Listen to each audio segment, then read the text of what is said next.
ஒரு 50 சென்டில் வீடு கட்டிக்கிட்டு பங்களா மாதிரி கட்டிட்டு இது வந்து அந்த இடம் கட்டும்போது அப்போ இருந்த ஈஓ வந்து அவர் போய் தடுக்கிறாரு. அவரை ஈஓ அடிக்க போயிருக்காங்க. சேலூர் ஸ்டேஷனில் புகார் அளிச்சிருக்காரு. போலீஸ் பாதுகாப்பு தரல. கோயில் சொத்து, அதனால் இது வந்து கோயில் இந்த ஆக்கிரமிப்பை எடுத்து கோயில் டேக் ஓவர் பண்ணணும். அது ஆக்கிரமிப்பு 30 நாளுக்குள்ளே அவங்க எடுக்கலைன்னா அதுக்கு உண்டான செலவை அவங்க கட்டணும் அப்படின்றது தான் அது கோர்ட்டோட தீர்ப்பு. அவங்க நீதி அரசு வந்து ஒரு ஆர்டரே போட்டிருக்காங்க. அந்த ஆர்டருக்கு அப்பீலே போட்டிருக்காங்க. என்னென்ன 4:45க்குள்ளே ஜாயின்ட் கமிஷனர் அப்பியரன்ஸ் ஆகலைன்னா வாரண்ட் இஷ்யூ பண்ணுங்கன்னு சொல்லி போட்டிருக்காரு. இந்த லட்சத்தில் ஹெச்ஆர்என்சி நடந்துனுக்குது. ஹெச்ஆர்என்சியில் இருக்க குமரதுரை இந்த லட்சத்தில் வேலை செய்கிறார். இதை தான் நான் பதிவு பண்ண விரும்புகிறேன். ஒரு ஜாயின்ட் கமிஷனருக்கு என்ன சம்பளம், ஏசி காரு, ஏசி ரூமு, இது எல்லாம் வச்சுக்கின்னு இவங்க கோயில் சொத்தை காப்பாற்றுறதுக்கு தான் இவங்களை வச்சுருக்கோம். வித்து தின்றது கிடையாது. அவரே 2-3 லிட்டிகேஷன் டாக்குமெண்ட் வச்சிருக்காரு. முஸ்லீம் சுடுகாடெல்லாம் மறைக்க வச்சிருக்காரு. குடான்னு கேட்டிங்கன்னா இது செம்பாக்கத்தில் இப்போ நீங்கள் விசாரிச்சு பாருங்கள், பழைய ரெக்கார்டு என்கிட்ட இருக்குது. இவர் எதுக்கு ஆக்கிரமிப்பாளருக்கு சப்போர்ட் வர்றாருன்னா, நாளைக்கு அவர் ஆக்கிரமிப்புக்கு பிரச்சனை வந்துன்னு வச்சுக்காங்க, பப்ளிக் சப்போர்ட் வேணும்ல. இதுக்கு இவர் இன்னைக்கு ஆதரவு தர்றாரு. இதான் நடக்குது இந்த ஊரில். எந்த அளவுக்கு இந்த திராவிட கட்சிகள் இந்த மாதிரி அவங்க கோயில் சொத்துலையும் இந்துக்களுக்கு விரோதமாக நடந்துக்கிறாங்கன்றத நான் இதில் பதிவு பண்ண வரேன். ஏற்கனவே கண்ணன் திருடா, அப்போ அவன் லீகலாக இருக்கு. திருடனோட பையனுக்கு எதுக்கு லீகலாக இருக்குன்னு நோட்டீஸ் கொடுக்கணும்? யார் சொத்து? அவங்க பரம்பரை சொத்து கிடையாதுல்ல. இதை கேள்வி கேட்க ஒரு ஜாயின்ட் கமிஷனருக்கோ ஒரு அசிஸ்டன்ட் கமிஷனருக்கோ தைரியம் இல்லைன்னா இவங்க எதுக்கு அந்த பதவியில் இருக்கணும்னு நான் கேட்குறேன். சட்டமன்ற உறுப்பினர் வராது, இவங்க அப்பா மட்டும் சொத்துக்கு ஏமா அதெல்லாம் இடிக்காதீங்கம்மா, எல்லாருக்கும் வரி போடுங்கம்மா, கோர்ட் உத்தரவு நடைமுறைப்படுத்தக்கூடாதுன்னு சொல்றதுக்கு இவருக்கு என்ன அதிகாரம்? இவர் வந்து நின்றுக்கிட்டு ஒரு ஹெச்ஆர்என்சி கமிஷன் இங்கே வான்னு கூப்பிடுறாரு. இந்த அம்மா ஓடுது. திமுக முன்னாள் எம்எல்ஏக்கு வீட்டு வேலைக்காரங்களா அவங்க? அறநிலையத்துறை இடத்த நீங்கள் உரிய காலத்திற்குள் அந்த வாடகை நிர்ணயம் பண்ணலைன்னா இந்த சம்பந்தப்பட்ட அதிகாரிகள் கிட்ட இருந்து அந்த நஷ்டீடை மீட்டெடுக்கணும்னு போட்டிருக்காரு. நான் வரி போடுறேன்னா போடலைன்னா இவங்க 2018 78 நடக்குதுன்னா 2018 இவங்க என்ன ஆணியை போடுங்கனாங்கன்னு கேட்குறேன். என்ன வேலை செஞ்சாங்க? எவனும் வருமானத்தை பற்றி கவலைப்படல. அந்த கிம்பளம் லஞ்சம், முதலமைச்சர் சொல்றாரு ஜோசப் விஜய், லஞ்சம் வாங்கினா நீங்க கொடுங்க 1 லட்ச ரூபாய், நான் உங்களுக்கு கிஃப்ட் கொடுக்குறேன்றார், கிஃப்ட் தரேன்றார். சந்தோஷமான விஷயம். ஆனா அவர் சொல்லி அடுத்த வாரம் பார்த்தீங்கன்னா ஒரு ரெவனியூல ஒருத்தன் ஸ்ட்ரைக் பண்றான். ரெவன்யூ அசோசியேஷன் தலைவர் அவர் சொல்றாரு, நான் லஞ்சம் வாங்குறது வாங்கக்கூடாதுன்னா நாங்கள் எப்படி வேலை செய்யறதுன்னு கேட்குறேன். 7ஆம் தேதி கமிஷன் அப்பியரன்ஸ் ஆகும்போது அவங்க தெரியும். இப்போ இன்னைக்கு நீங்க அந்த வீடியோவில் பாருங்க, ஒரு அக்யூஸ்ட் வந்து கேட்குறான் லீகலாக இருக்கு கொடுக்கலன்னு. எவன் அப்போ மட்டும் சொத்துக்கு லீகலாக இருக்கு நோட்டீஸ் கொடுக்கணும். அதை கேட்க தைரியம் இல்லாத இந்த ஏசியா எப்படி உட்கார வச்சிருக்காரு. அவர் அறநிலையத்துறை அமைச்சருக்கு தெரியுமா தெரியாதான்னு தெரியல. நேற்று வீடியோ எல்லாம் பார்த்துருப்பாரான்னு தெரியல. அவருக்கு நான் ஸ்பெசிஃபிக்காக அந்த வீடியோவை ட்விட்டரில் போட்டிருக்கேன். செத்து போன மேலே ஒரு ஆர்டர் போடுறீங்க, இவங்களே சொல்லி கொடுத்துருப்பாங்க. எப்பா இல்லீகலாக இருக்கு நோட்டீஸ் கொடுக்கணும் கேளுப்பா, நான் கம்முன்னு போயிடுறேன். ஏன்னா வாங்கின காசுக்கு வேலை செய்யணும்ல. செட்டிங் தான் அப்படிங்கிறீங்க. செட்டிங் போட்டு தான் வேலை செஞ்சிருக்காங்க. இது பப்ளிக் நான் சொல்லல சார். அந்த வீடியோவை பாருங்க. செட்டிங் அதாவது எழுத படிக்க தெரியாத பாமர மக்கள் கூட ஒரு சொத்து இவன் சொத்து கிடையாதுன்னு தெரியும். அப்புறம் என்ன மயிருக்கு லீகலா இருக்கிற லெட்டர் கொடுங்க கேட்க மாட்டானே அவனா? வயிறு எரியுது சார். என்னுடைய பென்ஷன் காசை போட்டு நான் செலவு பண்ணி கோட்டு சொத்து கோயில் சொத்தை மீட்டு இருக்கேன். இவனுங்க ஹெச்ஆர்என்சில சம்பளம் வாங்கி கோயில் சொத்தை வித்து நின்னுக்கானுங்க.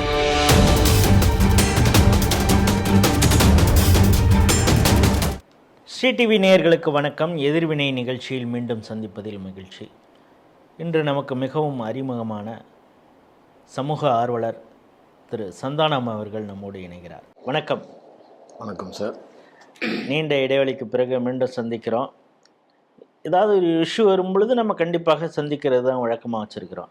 நான் நேற்று ஒரு வீடியோ ஸ்ரீ டிவிலையும் கூட அது சம்மந்தமாக செய்திகள் வீடியோலாம் வந்துகிட்ருக்குது. என்னென்னா, நீதிமன்றம் ஒரு உத்தரவு கொடுக்குது, இது கோயிலுக்கு சொந்தமான இடம், அந்த ஆக்கிரமிப்பை அகற்றுங்க அப்படிங்கிறப்ப ஹெச்ஆர்என்சி அதிகாரிகள் வருவாய்த்துறை இவங்கெல்லாம் போகும் பொழுது முன்னாள் எம்எல்ஏ அதெல்லாம் நீங்கள் அகற்றக்கூடாது அப்படின்னு சொன்னோடனே அவங்க கலைஞ்சு போயிடுறாங்க. இது சம்மந்தமாக வழக்கு நீங்கள் தான் போட்டிருக்கீங்கன்னு அந்த செய்தி சேனலில் வருது. என்ன நடந்தது? எங்கே பிரச்சனை? முதல்ல ஸ்ரீ டிவி நேயர்களுக்கு வணக்கம். இது பார்த்திங்கன்னா 2024 அந்த கோயில் சொத்தை ஒருத்தர் என்ன பண்ணுறார், தனிநபர் கண்ணான்னு சொல்லிட்டு எங்கள் பூர்வீக சொத்துன்னு சொல்லிட்டு ஆக்கிரமிப்பு ஏற்கனவே ஆக்கிரமிப்பு பண்ணி. எங்கே இருக்கிற கோயில்? கஸ்பாபுரம், அது செங்கல்பட்டு மாவட்டம் தாம்பரம் தாலுக்கா கஸ்பாபுரம் கிராமத்தில் படவேட்டம்மன் கோலாச்சம்மன் 2 தெய்வத்துக்கு சேர்ந்து மொத்தம் 15 ஏக்கர். இந்த 15 ஏக்கரில் பார்த்திங்கன்னா இந்த கண்ணன் என்ற குரூப் இவங்க சமுதாயத்தை சேர்ந்த இவங்க தான் என்ன பண்ணுறாங்க, இவங்க யாருன்னு கேட்டிங்கன்னா ஆந்திராவிலேருந்து பஞ்சமொழிக்கு வந்தவங்க. ஆக்சுவலி அவங்களுடைய கம்யூனிட்டி பார்த்திங்கன்னா ஜங்கம பண்டாரம்னு சொல்லுவாங்க. ஆனால் இங்கே எங்கள் ஊரில் வந்து நாங்கள் தேவர் அப்படின்னு சொல்லிட்டு ஏமாத்தின்னு இருக்கானுங்க. ஆனால் தேவருங்க வந்து கோயில் சொத்தை திருட மாட்டாங்க. இது உங்களுக்கு எல்லோரும் பப்ளிக்கு மக்களுக்கே தெரியும். தேவர் வந்து கோயிலுக்கு தான் எழுதி கொடுத்துட்டு போயிருக்காரு, திருடல. இவங்க ஆந்திராவிலேருந்து பஞ்சமொழிக்கு வந்தவங்க ஜங்கம பண்டாரம்ன்ற கம்யூனிட்டி இவங்க. நான் வந்து இந்த கம்யூனிட்டி சொல்கிறேன், அவங்க கம்யூனிட்டி சொல்கிறதுக்கு வெக்கப்படுறாங்க, அதனால் நான் இதை இப்போ பதிவு பண்ணுறத. பஞ்சம் பிழைக்க வந்தவங்க வந்து இங்கே வந்து எங்கள் பூர்வீக சொத்துன்னு சொல்லிட்டு கோயில் சொத்தை திருட பார்க்குறாங்க. நிறையா ஒரு குறைஞ்சது பார்த்தீங்கன்னா ஒரு 100 பேருக்கு மேலே இவங்க தான் விற்றுருக்காங்க இல்லீகலாக அந்த இடத்த. விற்றுட்டு அதே மாதிரி அந்த கண்ணான்றவர் பார்த்தீங்கன்னா ஒரு 50 சென்டில் வீடு கட்டிக்கிட்டு பங்களா மாதிரி கட்டிட்டு, இது வந்து அந்த இடம் கட்டும்போது அப்போ இருந்த ஈஓ வந்து அதை போய் தடுக்கிறாரு. அவரை ஈஓ அடிக்க போயிருக்காங்க. சேலூர் ஸ்டேஷனில் புகார் அளிச்சிருக்காரு. போலீஸ் பாதுகாப்பு தரல. இதை வந்து இவர் ஓஎஸ் ஒரிஜினல் ஷூட்டாக வந்து கோர்ட்டில் பதிவு பண்ணுறாரு, செங்கல்பட்டு கோர்ட்டில். அது பதிவு பண்ணும்போது பார்த்தீங்கன்னா பூர்வீக சொத்து இல்லை, இது கோயில் சொத்துன்னு சொல்லிட்டு கோர்ட்டு பார்க்குது. இவரும் போய் அதில் போகிறாரு. பூர்வீக சொத்துன்னு இவங்களால் நிரூபிக்க முடியல. இது நடுவில் அவர் இறந்துடுறாரு. அந்த ஷூட் ஆர்டர் வந்து இது கோயில் சொத்து, கண்ணன்கிறவர் இறந்துடுறாரு, கோயில் சொத்து, அதனால் இது வந்து கோயில் இந்த ஆக்கிரமிப்பை எடுத்து கோயில் டேக் ஓவர் பண்ணணும். அது ஆக்கிரமிப்பு 30 நாளுக்குள்ளே அவங்க எடுக்கலைன்னா அதுக்கு உண்டான செலவை அவங்க கட்டணும் அப்படின்றது தான் அது கோர்ட்டோட தீர்ப்பு. இதை வந்து என்ன பண்ணுறா 2013 ஆர்டர் இவங்க இம்ப்ளிமெண்ட் பண்ணவே இல்லை. நான் 2014 ஒரு வருஷம் முடிஞ்சிடுச்சுன்னா அது ஆர்டர் வேல்யூஷன் போய்டும். அதனால் 2014 நவம்பரில் நான் கேஸ் போடுறேன். அந்த கேஸ் நம்பர் பார்த்தீங்கன்னா WP3433/2024 டைரக்ஷன் போடுறேன். இந்த ஓஎஸ் மேலே நடவடிக்கை எடுக்க சொல்லி ஹைகோர்ட்டில் டைரக்ஷன் போடுறேன். அதாவது 2013 கொடுத்த தீர்ப்பை செயல்படுத்தாமல் இருக்கிறதுக்கு 2024 கேஸ், 13 போட்ட கேஸு 23 ஆர்டர் வருது.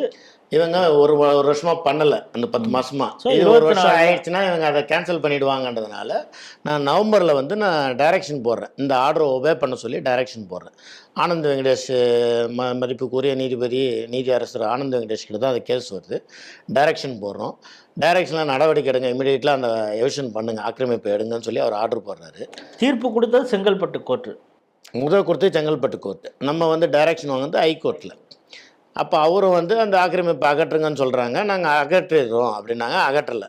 திருப்பி அது மேலே கண்டெம்ட் போகிறோம். அந்த கண்டெம்ட் நம்பர் பார்த்தீங்கன்னா 2025 கண்டெம்ட் போகிறோம்.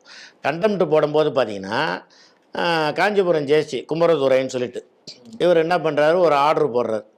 ஐயா அந்த மாதிரி வந்து கண்ணன் இறந்துட்டார், அவங்க லீகலாலாம் இத்தனை பேர் இருக்காங்க, இவங்க லீகலாக இருக்கலாம், நான் வந்து நோட்டீஸ் கொடுத்தேன் 78 யாரும் வந்து ஆஜராகலை எங்களுக்கு, அதனால் வந்து நாங்கள் அந்த எவிஷன் பண்ண சொல்லி நான் 78 இம்ப்ளிமெண்ட் பண்ண சொல்லி ஆர்டர் போட்டு எவிஷன் பண்ண சொல்லி அப்படின்னு சொல்லிட்டு அவர் வந்து அந்த ரிப்போர்ட்டாக எடுத்து வந்து கோர்ட்டில் கொடுக்குறாங்க. அதை வச்சு சரி அவர் எவிஷன் பண்ண சொல்லி ஆர்டர் போட்டாருன்னு சொல்லி க்ளோஸ் பண்ணிடுறாங்க. இவங்களுடைய வேலையை என்னன்னா ஆர்டர் போட்டேன். இதில் என்ன இப்போ இன்றைக்கி கவர்மெண்ட் ஆஃபீஸ் எல்லாத்துலேயுமே பாருங்கள், எல்லாமே டேக் டைவர்ஷன்.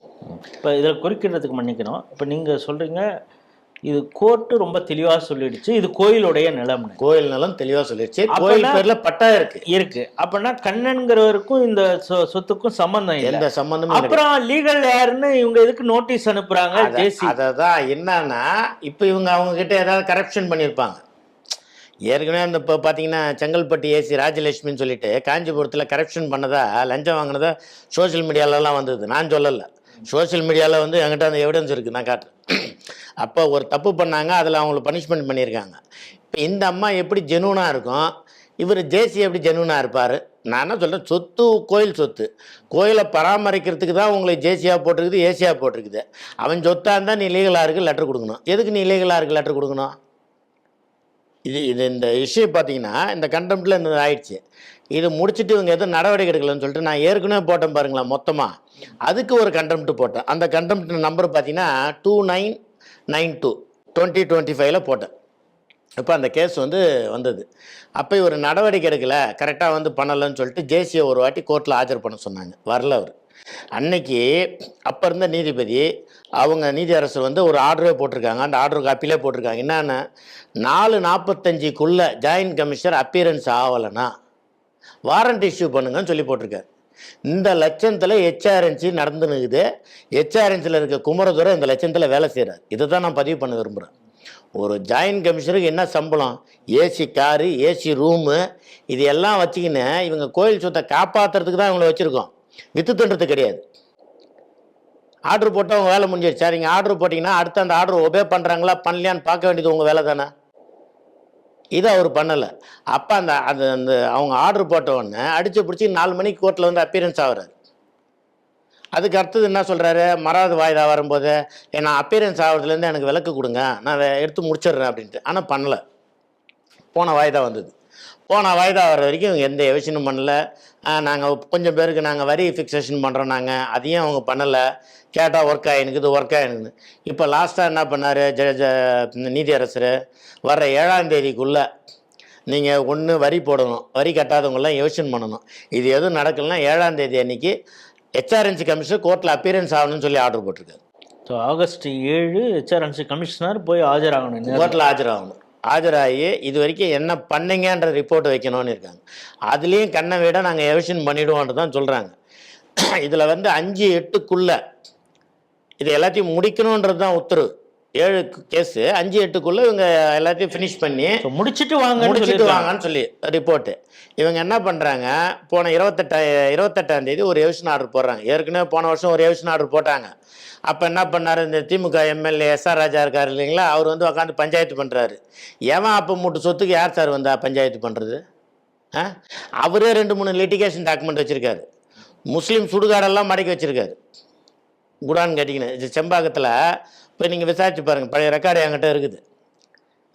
இது இவர் எதுக்கு ஆக்கிரமிப்பாளருக்கு சப்போர்ட்டுக்கு வர்றாருன்னா, நாளைக்கு அவர் ஆக்கிரமிப்புக்கு பிரச்சனை வந்ததுன்னு வச்சுக்காங்க, பப்ளிக் சப்போர்ட் வேணும்ல. இதுக்கு இவர் இன்றைக்கி ஆதரவு தர்றாரு. இதான் நடக்குது இந்த ஊரில். இப்போ இன்றைக்கி பார்த்தீங்கன்னா இவர் போன வருஷமே எவிஷன் போட்டாங்க, போலீஸ் எல்லாம் அனுப்ப விடாமல் தடுத்தாங்க. அதை நாங்கள் கோர்ட்டில் பதிவு பண்ணோம். போலீஸ் பாதுகாப்பு கொடுக்காதனால எவிஷன் நடக்கலை அப்படின்றத நம்ம பதிவு பண்ணோம். இப்போ கஷ்டப்பட்டு நம்ம கோர்ட்டில் சொல்லி கமிஷனர் வரைக்கும் சொல்லி போலீஸ் போட சொல்லி நேற்று பார்த்தீங்க 28ஆம் தேதி பார்த்தீங்கன்னா 150-200 போலீஸ் எடுத்துன்னு வந்து இறக்கியிருக்காங்க. தாசில்தார் வந்துட்டார், ஆர்டிஓ வந்துட்டார், எல்லா ரெவன்யூ ஆஃபீஸர் வந்துட்டாங்க. ஹெச்ஆர்என்சிலேருந்து பார்த்தீங்கன்னா ஒரு 50-60 பேர் ஒர்க்கர் வந்திருக்காங்க. ஆனால் ஒரு ஆணியம் பிடுங்கலை. இவங்க போட்ட பேப்பரில் ஒரு ஆணியம் இவங்க பிடுங்கலை. அவன் என்ன கேட்குறான், பப்ளிக்கில் ஏசியை கேள்வி கேட்குறான். கண்ணன் இஸ் எஸ்பேட். அவன் கண்ணன் செத்து போயிட்டான். அவன் கோயில் சொத்து திருடான். அவன் திருடன் செத்து போயிட்டான். திருடனுக்கு லீகலாக இருக்குது, எதுக்கு நோட்டீஸ் கொடுக்கணும்? எவன் ஓட்டு சொத்து? நான் கேட்குறேன், தமிழ்நாட்டு மக்கள் தெரிஞ்சுக்கணும், இந்துக்கள் தெரிஞ்சுக்கணும். எந்த அளவுக்கு இந்த திராவிட கட்சிகள் இந்த மாதிரி அவங்க கோயில் சொத்துலேயும் இந்துக்களுக்கு விரோதமாக நடந்துக்கிறாங்கன்றது தான் நான் இதில் பதிவு பண்ண வரேன். ஏற்கனவே கண்ணன் திருடா, அப்போ அவன் லீகலாக இருக்குது. திருடனோட பையனுக்கு எதுக்கு லீகலாக இருக்குது நோட்டீஸ் கொடுக்கணும்? யார் சொத்து? அவங்க பரம்பரை சொத்து கிடையாதுல்ல. இதை கேள்வி கேட்க ஒரு ஜாயின்ட் கமிஷனருக்கோ ஒரு அசிஸ்டன்ட் கமிஷனருக்கோ தைரியம் இல்லைன்னா இவங்க எதுக்கு அந்த பதவியில் இருக்கணும்னு நான் கேட்குறேன். இவங்களுக்கு எதுக்கு அந்த சம்பளம்? 1 லட்ச ரூபா 1.5 லட்ச ரூபா சம்பளம் வாங்குறாங்க கோயில் சொத்தை காப்பாற்றணுன்ட்டு தான். இதுக்கு நீங்கள் அந்த பொறுப்பில் இருக்க வேண்டிய அவசியமே இல்லை. வித்து தின்ட்டு ஆக்கிரமிப்பாளருக்கு உடந்தையாக தானே இவங்க செயல்படுறாங்க. பப்ளிக்கில் அவன் கேட்குறான் சார், கேள்வி கேட்குறோம். ஒருத்தன் சரவணராஜ்னு சொல்லிட்டு ஒரு லாயரு, அவன் ஜீவரத்னன்றவன் இவங்க லீகலார், அவனும் ஒரு லாயரு. இந்த 2 திருட்டு பசங்க மேலேயும் திருட்டு கேஸ் இருக்குது. நாங்கள் கொடுக்கல. சிசிபி ஹெச்ஆர்என்சி 2010 கோயில் சொத்தை விற்றாங்கன்னு சொல்லிட்டு சிசிபியில் கேஸ் நம்பர் பார்த்தீங்கன்னா 108/2010. இப்போ நேயர்களுடைய தெளிவுக்காக சொல்கிறேன். அதாவது லீகல் ஏருக்கு நீங்கள் ஏன் நோட்டீஸ் கொடுக்கல அப்படின்னு ஹெச்ஆர்என்சி அதிகாரிகளிடம் கேள்வி கேட்பவர்கள் மீது ஏற்கனவே ஹெச்ஆர்என்சியே வழக்கு பதிவு செய்திருக்கு, கிரிமினல். ஆமாம் சார், 2010 கிரைம் நம்பர் 108 வேணால் நீங்கள் செக் பண்ணுங்க. Crime number 108/2010. அவங்க அதை போய் ஆனந்த் வெங்கடேஷ்கிட்ட அந்த எஃப்ஐஆரை கோர்ஸ் பண்ண சொல்லி போகிறாங்க. அதுவே முடியாதுன்னு அவர் டிஸ்மிஸ் பண்ணுறாரு. அதில் இவங்க மேலே சிசிபியில் இன்னும் கேஸ் இருக்குது. இவங்க 2 பேரும் அக்யூஸ்டு. ஆனால் ஒரு லாயர் என்ற போர்வையில் சுற்றின்னு இருக்காங்க. ஒரு அக்யூஸ்டு ஒரு அசிஸ்டன்ட் கமிஷனர் கேள்வி கேட்குறாங்க. நீ ஒரு அக்யூஸ்ட், என்னுடைய கோயில் சொத்தை திருடின அக்யூஸ்டுன்னு சொல்ல தெரியல, அப்போ அவனுக்கு சப்போர்ட் பண்ணி இவங்க அதிலேருந்து வெளியே வராங்கன்னா அப்போ இவங்களும் அக்யூஸ்டா? என்னுடைய கேள்வி அதான். ஹெச்ஆர்என்சி அதிகாரிகளை கேட்குறீங்க? ஆமாம், ஒரு அக்யூஸ்டுக்கு பயந்து நீங்கள் வெளியே வரீங்கன்னா நீங்கள் தப்பு பண்ணியிருந்தா தானே அவனுக்கு பயப்படணும். அப்போ அவங்ககிட்ட ஏதோ நீ கரப்ஷன் பண்ணியிருந்தா தானே சார் அவனுக்கு பயப்படணும். இப்போ நான் ஒரு சமூக ஆர்வலர் சார், குறைஞ்சது ஒரு 7-8 கேஸ் போட்டிருக்கேன் இந்த கோயில் நிலத்தை மீட்கிறதுக்கு, கண்டெம்ட் போட்டிருக்கேன். நான் ஃபோன் போட்டால் ஜாயின்ட் கமிஷனர் குமரதுரை எடுக்க மாட்டார், செங்கல்பட்டு அசிஸ்டன்ட் கமிஷனர் ராஜலட்சுமி எடுக்க மாட்டாங்க. ஏன்னு கேட்டிங்கன்னா என்னால் அவங்களுக்கு வருமானம் கெடுது, என்னால் அவங்களுக்கு தலைவலி எனக்கு. ஆனால் ஒரு பப்ளிக்கில் நான் அந்த வீடியோ உங்களுக்கு புட்டப் பண்ணியிருக்கேன் நேற்று நடந்த விஷயத்த. பப்ளிக்கில் அந்த சரவணராஜ் அக்யூஸ்ட் அவன் லாயர்ன்றான். அவன் ஃபோன் பண்ணுறான் ஜாயின்ட் கமிஷனர், சார் நான் சரவணராஜ் பேசுகிறேன் சார், உங்கள் மேடம் இங்கே பிரச்சனை பண்ணுறாங்க சார், இல்லீகலாக நோட்டீஸ் கொடுக்கல சார்ன்னு. அவர் என்ன சொன்னாருன்னு ரிப்ளை தெரில. அப்போ நான் சரவணராஜ் பேசுகிறேன் சார்னு எடுத்து பேசும்போது நீ அக்யூஸ்டா, உன் பேரில் ஏற்கனவே கேஸ் இருக்குதான்னு சொல்ல தெரியல அவருக்கு. அப்போ அவரும் அதில் உடந்தையாக தானே இருக்கார். இதை விட்டுடுங்க. இது நடந்து நிற்கும்போது அந்த எஸ்ஆர் ராஜா முன்னாள் சட்டமன்ற உறுப்பினர் வராரு, இவங்க அப்பா மட்டும் சொத்துக்கு. ஏம்மா அதெல்லாம் இடிக்காதீங்கம்மா, எல்லாருக்கும் வரி போடுங்கம்மா. கோர்ட் உத்தரவு நடைமுறைப்படுத்தக்கூடாதுன்னு சொல்கிறதுக்கு இவருக்கு என்ன அதிகாரம்? இவர் வந்து நின்றுக்கிட்டு ஒரு ஹெச்ஆர்என்சி கமிஷன் இங்கே வான்னு கூப்பிட்றாரு, இந்த அம்மா ஓடுது. திமுக முன்னாள் எம்எல்ஏக்குன்னா வீட்டு வேலைக்காரங்களா அவங்க? ஒரு ஹெச்ஆர்என்சியில் ஒரு கெசட்டட் ஆஃபீஸர் சார், ஒரு அசிஸ்டன்ட் கமிஷனர். ஸோ சொத்தை காப்பாற்றுறதை தாண்டி அவங்க கஷ்டப்பட்டுறக்கூடாதுன்னு தான் அவங்க வேலை பார்க்குறாங்க. ஆமாம் சார். இப்போ நான் என்ன கேட்குறேன்னா, நான் இதை வந்து உங்கள் சிடிவி மூலிமா நம்ம தமிழ்நாடு முதலமைச்சர் ஜோசப் விஜய் மற்றும் அறநிலைத்துறை அமைச்சர் ரமேஷ், இவங்க 2 பேருக்கு நான் கேட்குற கேள்வி, இப்போ நடக்கிறது திமுகவுக்கு ஆதரவாக இவங்க வேலை செய்கிறாங்களா ஹெச்ஆர்என்சி, இல்லை உங்களுக்கு இதெல்லாம் தெரியுதா உங்கள் நாலேஜில்? ரமேஷ் அடிக்கடி சொல்கிறார், என் நாலேஜுக்கு கொண்டு வந்துட்டா நான் இமிடியேட்லி ஆக்ஷன் எடுப்பேன், 24 மணி நேரத்தில் எடுப்பான்றார். இது வரைக்கும் அவருக்கு 4 ட்விட்டர் போட்டிருக்கேன் இந்த விஷயத்த, மெயில் அனுப்பியிருக்கிறேன். ஆனால் மெயில் ஐடி கொடுத்துட்டார், இது என் மெயில் ஐடி, நீங்கள் இதில் போடலான்னு. அந்த மெயில் ஐடி வேலை செய்யலை, போட்டால் ரிஜெக்ட் ஆகி வருது அந்த மெயில். அந்த மாதிரி மெயில் ஐடி இல்லைன்னு வருது. எதுக்கு அதை பப்ளிசிட்டி பண்ணணும்? ஆனால் அவருக்கு ட்விட்டரில் போட்டிருக்கேன். ஆனால் இது வரைக்கும் நோ ஆக்ஷனும் கிடையாது, ரியாக்ஷனும் கிடையாது. அப்புறம் என்ன நீங்கள் ஹெச்ஆர்என்சி கோயில் நீங்கள் தான் காப்பாற்றலை, நாங்கள் பொது சேவை பண்ணுற சமூக ஆர்வலில் இறங்கி கோயில் சொத்துங்கெல்லாம் திருடு போகுது, இதெல்லாம் மீட்டு எடுங்கன்னு சொல்லி கோர்ட் ஆர்டர் வாங்கி கொடுத்து கூட நாங்கள் செய்ய மாட்டோம், அந்த திட்டு பசங்களுக்கு நாங்கள் சப்போர்ட்டாக இருப்போம்னா இது எந்த அளவுக்கு தப்புன்னு நீங்கள் பொதுமக்கள் கேள்வி கேட்கணும். இதனால் எனக்கு எவ்வளோ லைஃப் திட்டம் சார். இந்த லைஃப் திட்டம் இப்போ அந்த வீடு இடிக்க வரும்போது என் வீட்டில் 4 போலீஸ் போட்டு வச்சுருக்காங்க, நீங்கள் வீட்டை விட்டு வெளியே வராதிங்கன்றாங்க. நான் எதுக்கு வீட்டை விட்டு வெளியே வராமல் இருக்கணும்? என் வேலை அது, புரியுதுங்களா? எனக்கு பிரச்சனைனா அது பாதுகாக்க வேண்டியது போலீஸோட வேலை அது. ஆனால் இந்த தடவை பார்த்தீங்கன்னா உண்மையில் அப்ரிஷியேட் பண்ணணும், எல்லா போலீஸும் வந்துட்டாங்க. தாமரை கமிஷனர்லேருந்து எங்கள் சேலூர் ஏசி வரைக்கும் இன்ஸ்பெக்டர் வரைக்கும் பக்கா பாதுகாப்பு கொடுத்தாங்க. ஆனால் நேற்று இவங்க அனாவசியமாக ஒரு திமுக எம்எல்ஏ சொன்னார்னு அதை நிப்பாட்டினாங்க. அவ்வளோ போலீஸ் வந்தது, இவ்வளோ ரெவன்யூ மக்களுடைய வரிப்பணம் வீணடிக்கப்பட்டு இருக்குது. இதுக்கு யார் பொறுப்பு இருக்குது? இது இல்லாமல் நான் சொல்லலை, இதோ பாருங்கள் இவங்க ஆக்டு, இவங்களோட ஜிஓ நம்பர் பார்த்தீங்கன்னா 21575/2024. அன்னைக்கு பார்த்தீங்கன்னா கமிஷனர் வந்து தனபால், இவர் ஒரு சுற்றறிக்கை ஜிஓ போட்டிருக்காரு. என்ன போட்டிருக்காரு? அறநிலையத்துறை இடத்த நீங்கள் உரிய காலத்திற்குள் அந்த வாடகை நிர்ணயம் பண்ணலைன்னா இந்த சம்பந்தப்பட்ட அதிகாரிகள் கிட்ட இருந்து அந்த நஷ்டீடை மீட்டெடுக்கணும்னு போட்டிருக்காரு. இப்போ நான் வரி போடுறேன்னா போடலைன்னா இவங்க 2018 78 நடக்குதுன்னா 2018 இவங்க என்ன ஆணியை பிடுங்கினாங்கன்னு கேட்குறேன். என்ன வேலை செஞ்சாங்க? ஒரு வேலையும் செய்யலையா? எதுக்கு உங்களுக்கு சம்பளம்? ஒருத்தருக்கு 1.5 லட்சம் சம்பளம், ஒருத்தருக்கு 1 லட்சம் சம்பளம், அவங்க கீழே டிரைவரு, லொடுக்ஸு, இது எல்லாத்துக்கும் நம்ம கோயில் சொத்து சார். இது உண்டியில் போகிற பணம். கோயில் சொத்தையும் விற்று தின்னுறேன்றீங்க, சம்பளத்தையும் வாங்கின்னு போகிறேன்றீங்க. அப்புறம் ஹெச்ஆர்என்சி என்ன வளர்க்க போகிறீங்களா, அழிக்க போகிறீங்களா? இந்து கோயில் அழிக்கிறது விடுங்க, ஹெச்ஆர்என்சி இவங்க அழிச்சிருவாங்க. இந்த மாதிரி ஆளுங்களால் இந்து சமய நல்ல அறநிலைத்துறையே காலி பண்ணிவிடுவாங்க அவங்க. இந்த கண்ட்ரோலில் தான் இப்போ ஓடின்னு இருக்குது. இந்த ஜிஓ பிரகாரமே இப்போ 78 போடுறாங்க. ஒரு ஆளுக்கு 1.5 லட்ச ரூபா அரியர்ஸ் கட்டணுமா? ஒரு ஏழை எப்படி 1.5 லட்ச ரூபா கட்டுவான்? நீ அன்னைக்கு அவங்ககிட்ட அப்பப்போ நீ அன்னைக்கு 300 ரூபா, அதுக்கப்புறம் 500 ரூபா, அதுக்கப்புறம் 1000 ரூபா, ரைட்டு ஓகே. நீ அன்னைக்கு 300 ரூபா வாங்கியிருந்தா அவனுக்கு பலூல் இல்லை, மாதம் கட்டியிருப்பான்ல. அது நீ கரெக்ட் டைமில் பண்ணாத யாருடைய தப்பு அது? அப்போ இருந்த ஈஓ ஒருத்தர் முத்துராஜன் ஒருத்தர் இருந்தார், நம்பர் 1 அக்யூஸ்ட். அவர் பணம் நான் அக்யூஸ்னே சொல்லுவேன், பணம் வாங்கிக்கின்னு எந்த நடவடிக்கையும் ஒரு ஜேசி போட்ட ஆர்டர் ஒபே பண்ணல, கோர்ட் ஆர்டர் ஒபே பண்ணல. இன்னைக்கு பிரச்சனை அதிகமாகணுன்னா யாரையோ கையில் காலை பிடிச்சி டிரான்ஸ்ஃபர் வாங்கி ஓட்டார். இப்போ இன்னைக்கு வந்திருக்க ஈஓ அதுக்கு ரெஸ்பான்சிபிள் ஆகிறாரு. எவனோ திருடிட்டு போனதுக்கு எவனோ ஒருத்தன் பதில் சொல்ல வேண்டிய கட்டாயத்தில் இருக்குது இன்னைக்கு ஹெச்ஆர்என்சி. இப்போ நான் என்ன சொல்கிறேன், இந்த அரியர்ஸை வந்து ஏழைங்கிட்டேருந்து வாங்கக்கூடாது. நான் சிடிவி மூலியமாக கேட்டுக்கிறது இதுதான். நம்ம தமிழ்நாடு முதலமைச்சருக்கும் சரி, அறநிலைத்துறை அமைச்சருக்கும் சரி, இன்றைக்கி ஏழைங்களை வந்து அவங்க கழுத்தை நெரிச்சு கொள்ளக்கூடாது. கோர்ட் உத்தரவு பிரகாரம் நாங்கள் கோர்ட்டில் ஆர்டர் வாங்கியிருக்கோம். என்றைக்கு நீங்கள் ஃபிக்ஸேஷன் பண்ணுறீங்களோ அன்னையிலேருந்து தான் அரியர்ஸ் வாங்கணும்னு சொல்லி ஒரு 16 பேருக்கு நாங்கள் கோர்ட்டில் ஆர்டர் வாங்கியிருக்காங்க. அவங்க ஒரு 16 பேர் வாங்கியிருக்காங்க. அதில் நீதி அரசரே உத்தரவிட்டிருக்காரு, நீ என்றைக்கு ஃபிக்ஸேஷன் பண்ணுறீங்களோ அன்னையிலேருந்து தான் அதை வாங்கணும்னு சொல்லிட்டு. நீ இப்போ என்ன சொல்கிற, 2021 நான் பண்ணுவேன்ற. அப்போ அதுலேருந்து பண்ணிங்கன்னா 1.5 லட்ச ரூபா வருதான். 1.5 லட்ச ரூபா ஒரு கூலி வேலைக்கு போகிறோம் எப்படி கட்டுவான்? 4 தவணையாக கட்டு, 4 தவணையாக கூட அவன் எப்படி கட்டுவான்?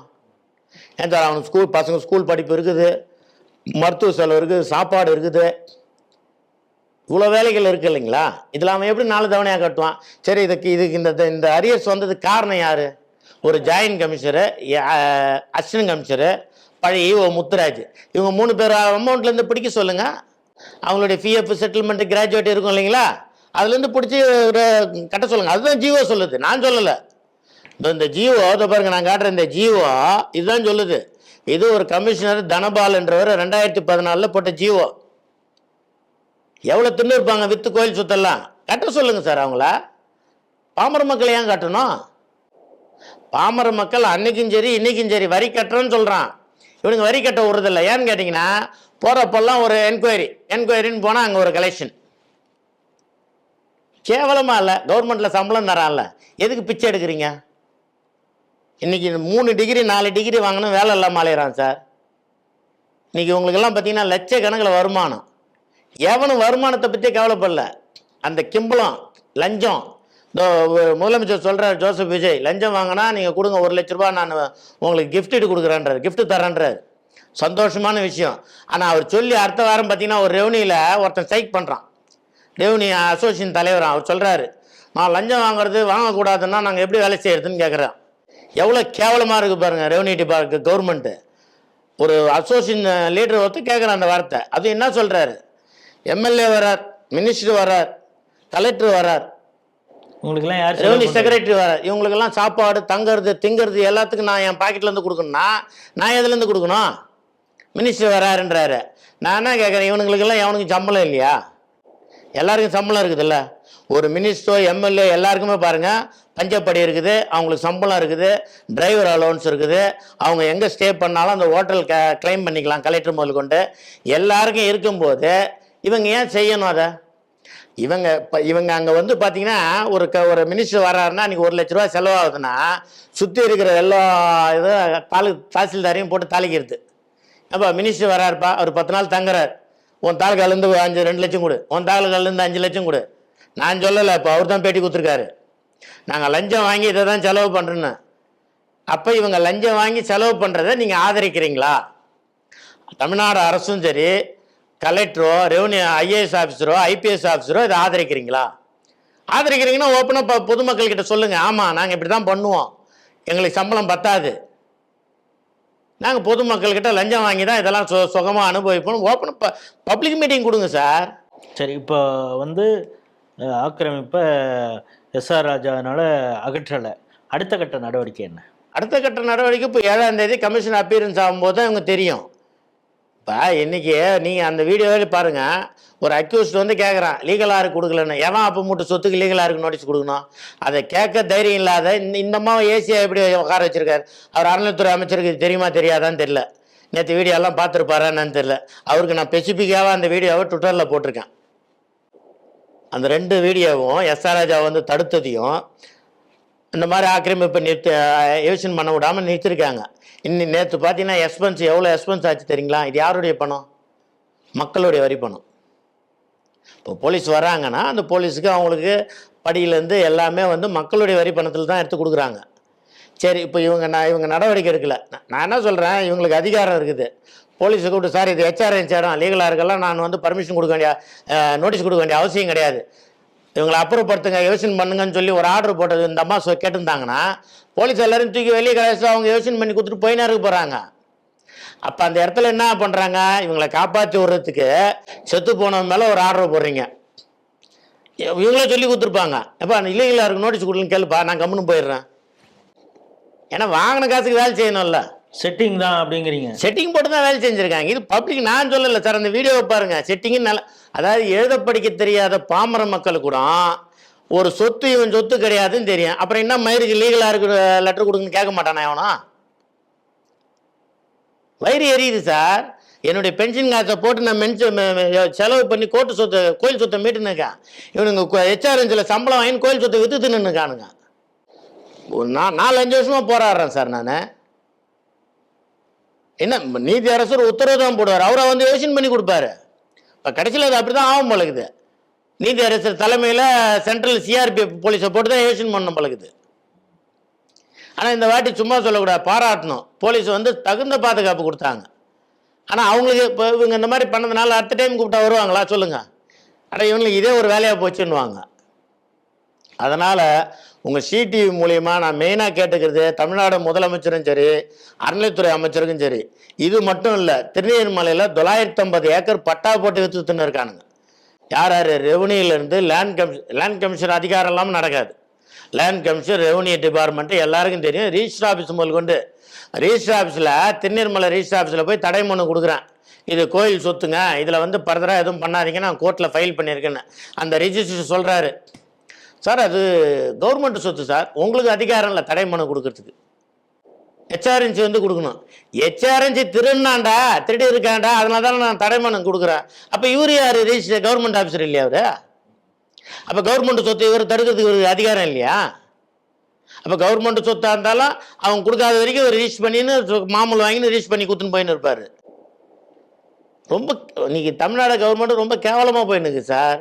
ஆனால் ஒரு சில விஷயம் இன்னைக்கு தமிழ்நாடு முதலமைச்சர் பண்ணணும்னு தான் ஆசைப்படுறாரு. அதை கெடுக்கிறதுக்குன்னே நிறையா குரூப் இருக்குது. இன்னைக்கு வந்து கட்சிக்காரங்க கெடுக்கிறாங்களோ இல்லையோ, அரசு அதிகாரிகள் இன்னும் வந்து திமுக வச்சு சாப்பிட்டாங்க தெரியுங்களா ஒரு சில குரூப்பு, அவங்களுக்கு அந்த ருசி விடலை. இன்னமும் திமுக காரன் பின்னாடி தான் சுற்றிக்கின்னு இந்த மாதிரி ஒரு கவர்மெண்ட்டை எடுக்கிற நல்ல முடிவை கெடுத்துக்கின்னு இருக்காங்க.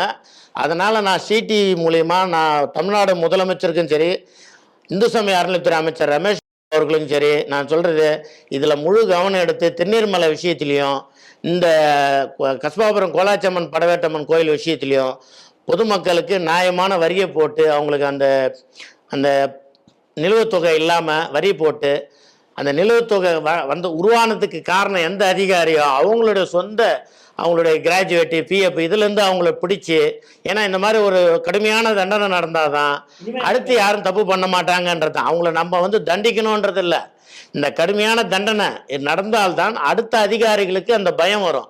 இல்லைன்னா என்ன பண்ணுவாங்க, நம்ம தப்பு பண்ணிட்டோம், ரிட்டையர் ஆகும்போது ஒரு 50 லட்ச ரூபா நமக்கு கிராஜுவேட்டி வரும், பிஎஃபி வரணும், இதையும் திண்டு போடுவானுங்க. அப்போ நஷ்டப்படுறது யார்? கவர்மெண்ட்டு, பொதுமக்கள். இது இருக்கக்கூடாதுன்றது தான் நான் அந்த சிடிவி மூலயமா நான் கேட்டுக்கிறேன் சார். நன்றி.